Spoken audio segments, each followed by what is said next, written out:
नमस्कार प्रिय दर्शकों, आज एक बार पुनः आप सभी के सामने एक ज्ञानवर्धक और एक प्रेरणादायक कहानी लेकर हाजिर हुए हैं। प्रिय दर्शकों, आज की ये कहानी बड़ी ही ज्ञानवर्धक और बड़ी ही प्रेरणादायक है। आज की इस कहानी में एक वेश्या ने 3 बातें बताई हैं और आज की इस कहानी में वेश्या के द्वारा बताई गई इन 3 बातों को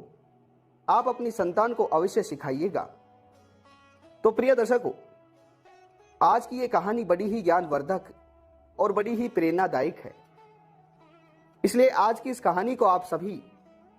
पूरा जरूर सुनिएगा। प्रिय दर्शकों, अगर आप इस चैनल पर पहली बार आए हैं तो चैनल को सब्सक्राइब जरूर कर दीजिएगा, साथ ही बेल आइकन को प्रेस जरूर कर दीजिएगा ताकि हमारी आने वाली हर नई वीडियो का नोटिफिकेशन आप सभी को समय समय पर प्राप्त हो सके। तो दर्शकों, अगर हो सके तो इस छोटी सी ज्ञानवर्धक और प्रेरणादायक कहानी को शेयर जरूर कर दीजिएगा ताकि अन्य लोगों को भी इस कहानी का ज्ञान प्राप्त हो सके। तो दर्शकों, आइए आज की इस ज्ञानवर्धक और प्रेरणादायक कहानी को आपका ज्यादा समय बर्बाद ना करते हुए शुरू करते हैं। तो दर्शकों, आज की इस कहानी में एक वेश्या ने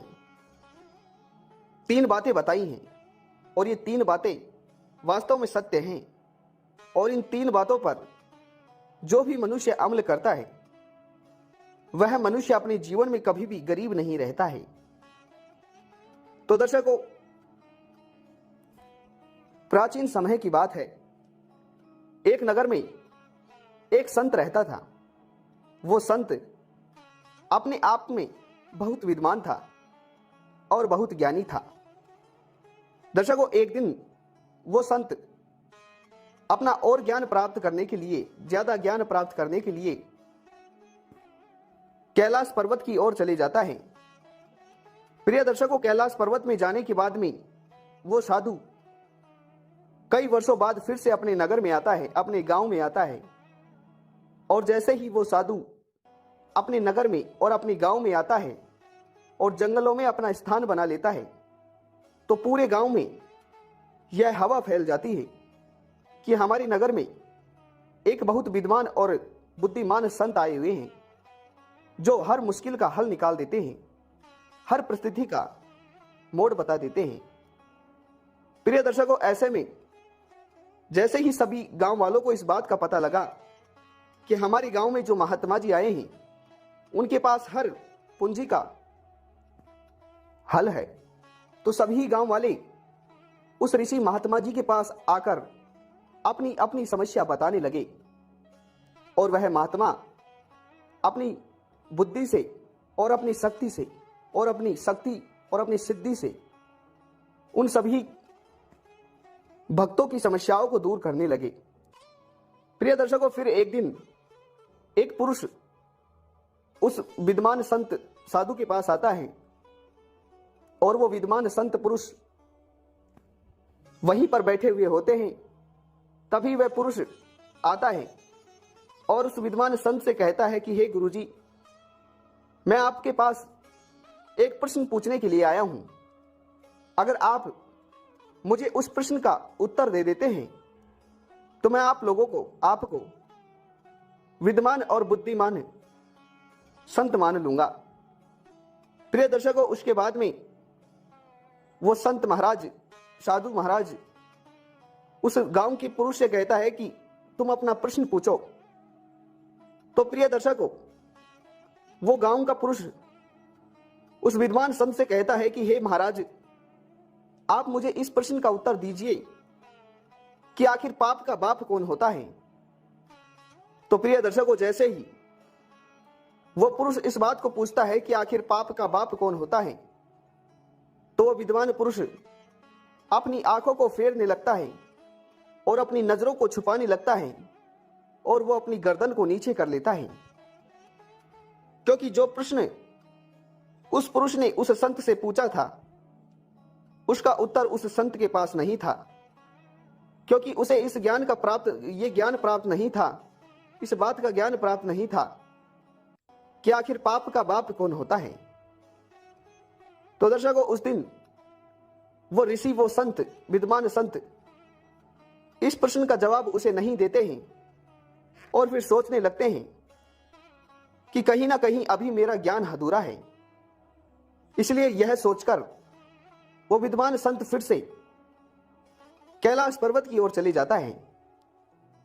दर्शकों, कैलाश पर्वत की ओर जाने के बाद में वहां पर वो विद्वान संत फिर से अपने कई गुरुओं से मिलता है, कई बड़े बड़े सिद्ध महात्माओं से मिलता है। और जब उनसे मिलता है तो विद्वान संत उन सभी अपने गुरु महात्माओं से इस ही बात का प्रश्न पूछता है कि आखिर पाप का बाप कौन होता है। तो दर्शकों, उस विद्वान संत का यह प्रश्न और इसका उत्तर कोई भी नहीं देता है। उसके बाद में वो विद्वान संत कई दिनों तक कैलाश पर्वत पर रहता है और फिर वापस अपने नगर की ओर आ जाता है। और जैसे ही वह विद्वान पुरुष जंगल के रास्ते से अपने नगर की ओर आ रहा होता है तो उसे रास्ते में एक वेश्या मिल जाती है। प्रिय दर्शकों, जैसे ही रास्ते में उस विद्वान संत को वेश्या मिलती है तो वह वेश्या विद्वान संत से कहती है कि हे विद्वान संत, आपको मेरा कोटि कोटि प्रणाम। फिर दर्शकों, वो वेश्या कहती है कि हे विद्वान संत, आप बहुत उदास लग रहे हैं और बहुत चिंतित लग रहे हैं, आखिर क्या बात है। तो दर्शकों, उस विद्वान संत ने अपनी उस प्रश्न को उस वेश्या को बताना नहीं चाहा, परंतु उसके बाद में उस वेश्या का बार बार निवेदन करने के बाद वो विद्वान संत उस वेश्या को बता देता है कि मैं एक प्रश्न का जवाब लेने के लिए कई दिनों तक भटक रहा हूं, परंतु मुझे मेरे एक प्रश्न का जवाब नहीं मिल रहा है और जब तक इस प्रश्न का जवाब मुझे नहीं मिलेगा तब तक मेरा ज्ञान हमेशा अधूरा ही रहेगा। तो प्रिय दर्शकों, फिर वह वेश्या उस विद्वान संत से कहती है कि हे संत, आपके इस प्रश्न का जवाब मेरे पास है और इस प्रश्न का जवाब मैं आपको दे सकती हूं, परंतु मेरी एक शर्त है, आपको मेरे घर में रहकर वहीं पर रहना होगा और जब आप मेरे घर में कई दिनों तक रहोगी तो मैं आपको आपके इस प्रश्न का जवाब दे दूंगी। फिर प्रिय दर्शकों, वो विद्वान संत वेश्या की इन बातों को सुनकर बहुत प्रसन्न होता है, बहुत खुश होता है कि मुझे कहीं ना कहीं मेरे इस प्रश्न का जवाब मिलने वाला है। तो दर्शकों, फिर वेश्या के कहने पर वो विद्वान संत उस वेश्या के घर में जाकर रहने लगता है। प्रिय दर्शकों, वो विद्वान संत अपने कर्म, अपने धर्म और अपनी सिद्धि तीनों को जागृत रखता था। प्रिय दर्शकों, वो साधु, वो विद्वान संत उस वेश्या के घर में रहने लगा, परंतु अपना भोजन वो स्वयं ही बनाता था और स्वयं ही खाता था, क्योंकि जो वो विद्वान संत था वो किसी स्त्री के हाथों से बनाए हुए भोजन को नहीं खाता था, जिसकी वजह से वो उस वेश्या के घर में रहकर भी अपने ही हाथों से भोजन को खाता था और बनाता था। प्रिय दर्शकों, कई दिनों तक वो विद्वान संत उस वेश्या के घर में रहता है और कई दिन बीत जाते हैं, मगर उस विद्वान संत को अपने प्रश्न का जवाब नहीं मिलता है। तो फिर एक दिन वो विद्वान संत उस वेश्या से कहता है कि हे पुत्री, तुमने मुझसे कहा था कि मैं अगर तुम्हारे घर में रहूंगा तो तुम मुझे मेरे प्रश्न का जवाब दे दोगी, परंतु अब मुझे कई दिन हो चुके हैं और तुम्हारे उत्तर का मैं इंतजार कर रहा हूं, इसलिए तुम मुझे जल्दी मेरे प्रश्न का उत्तर दे दो। तो प्रिय दर्शकों, फिर वो वेश्या स्त्री उस विद्वान संत से कहती है कि आपके प्रश्न का उत्तर मैं आपको दे दूंगी, परंतु मेरी एक शर्त है। तो दर्शकों, फिर वो विद्वान संत उस वेश्या से कहता है कि क्या शर्त है। तो वेश्या कहती है कि हे संत, अगर आप अपने प्रश्न का उत्तर पूछना चाहते हैं तो आपको मेरे हाथों से बनाए हुआ भोजन खाना होगा, और दूसरी शर्त, अगर आप मेरे हाथों से बनाए हुए भोजन को खाओगे और मैं स्वयं आपको परोसूंगी, तो मैं आपको उसके बदले, यानी कि भोजन खाने के बदले 5 स्वर्ण मुद्रिका ही दूंगी। प्रिय दर्शकों, जैसे ही वो विद्वान संत इस बात को सुनता है तो वो सोचने लग जाता है कि ये कितनी अच्छी बात है, मुझे भोजन भी मिल रहा है और भोजन के साथ मुझे स्वर्ण मुद्रिका ही भी मिल रही हैं, यानी कि मेरे दोनों हाथ कढ़ाई में और घी मुंह में है। तो दर्शकों, उस विद्वान संत के मन में लालच आ जाता है और वो उन स्वर्ण मुद्रिकाओं के लालच में अपने कर्म, अपने धर्म को भूल जाता है और एक वेश्या के हाथों से बनाए हुए भोजन को खाने लगता है। और भोजन को खाने के बाद में फिर से वो संत उस वेश्या से कहता है कि हे वेश्या, हे पुत्री, तुमने मुझसे शर्त रखी थी कि तुम्हारे हाथों से बनाए हुए भोजन को ग्रहण करने के बाद में तुम मुझे मेरे प्रश्न का जवाब दोगी। तो मैंने अब तुम्हारे हाथों से बनाए हुए भोजन को ग्रहण कर लिया है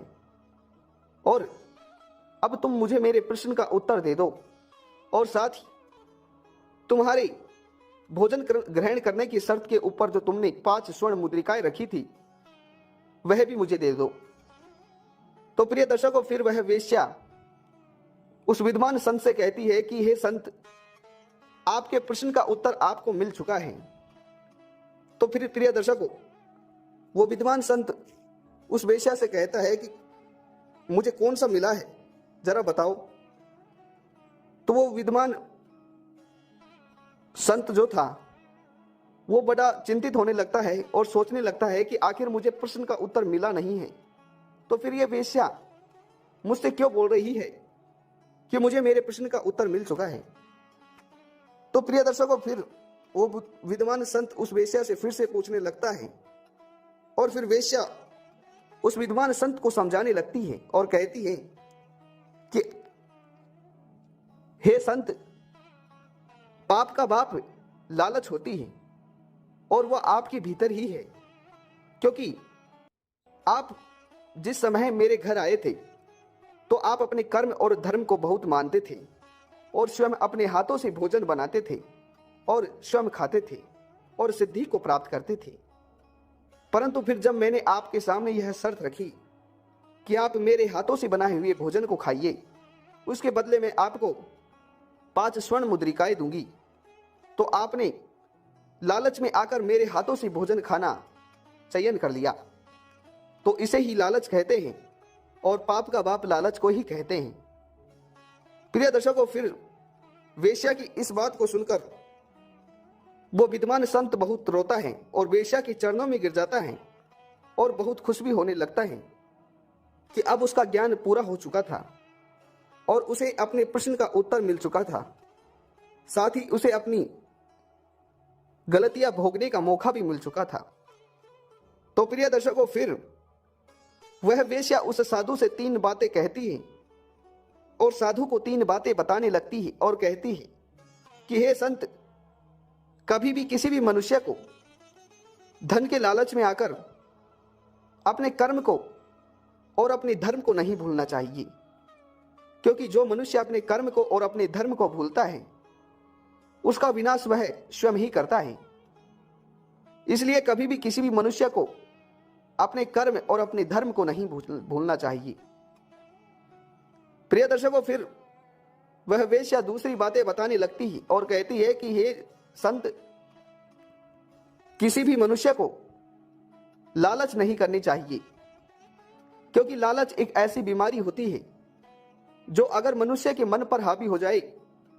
तो वो कभी फिर दूर होने का नाम नहीं लेती है और फिर लालच मनुष्य को बर्बाद कर देती है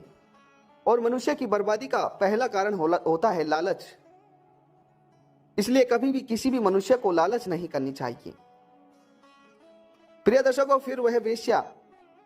उस संत को तीसरी बात बताने लगती है और कहती है कि हे संत,